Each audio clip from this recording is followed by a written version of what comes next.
Welcome to the only daily podcast focusing on compliance news of the day. Each morning, start your day with a cup of coffee and Tom Fox, the voice of compliance, to hear about 4 of the top compliance, corruption, or leadership stories you will need to start your day. The Daily Compliance News is a production of the Compliance Podcast Network. September 9, 2020, the Employees and Customers Edition. And we begin with our lead story from the Wall Street Journal that JPMorgan is investigating employees and clients over coronavirus spending programs. The bank said it has found wrongdoing involving the Paycheck Protection Program, or PPP, unemployment benefits, and other government programs among both its customers and its employees. In a memo to employees, the bank didn't detail specific instances, but it had said it had found such evidence of wrongdoing and that this conduct does not live up to the company's ethical business practices and may even be illegal. JPMorgan delivered some $28 billion in loans through the SBA lending program, the largest amount of any bank in the rush to pump the economy. And now it's having to look at not only its customers, but its own employees. I wonder what the fallout will be. Next, in a really interesting twist, the Disney live-action movie Mulan has drawn a fresh wave of criticism.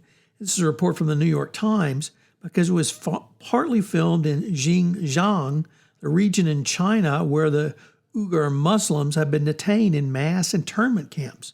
The outcry, which is spread to include U.S. lawmakers, was the latest example of how the new film, released on Disney Plus over the weekend, has become a magnet for anger over the Chinese Communist Party's policies promoting nationalism and ethnic Han chauvinism.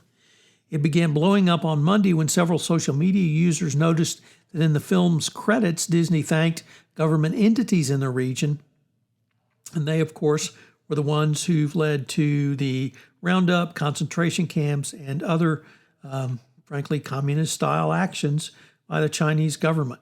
So what's going to be the fallout from Disney, and will this become political, and what will Donald Trump say? And in a headline that we probably should never retire, more woes for Boeing, as additional production problems have been found on its 787 Dreamliners, including,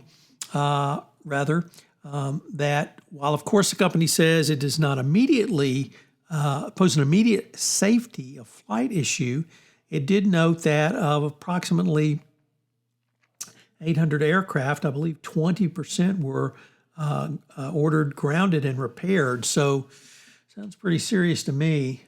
Boeing just cannot seem to get anywhere now without tripping over its own 2 feet. And these production problems from its U.S. production lines, this is not an outsourced international supplier, continue to bedevil the company. And finally, the Trump alleged payroll tax deduction. Well, it's not a reduction, it's a deferral. And what that means is you're deferring paying taxes that you owe the government this year until next year.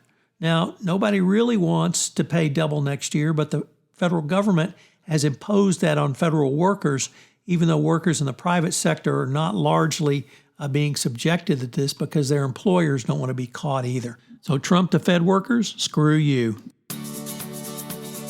The Daily Compliance News is a production of the Compliance Podcast Network and a proud member of C-Suite Radio. Thanks so much for listening. I hope you'll join me again tomorrow.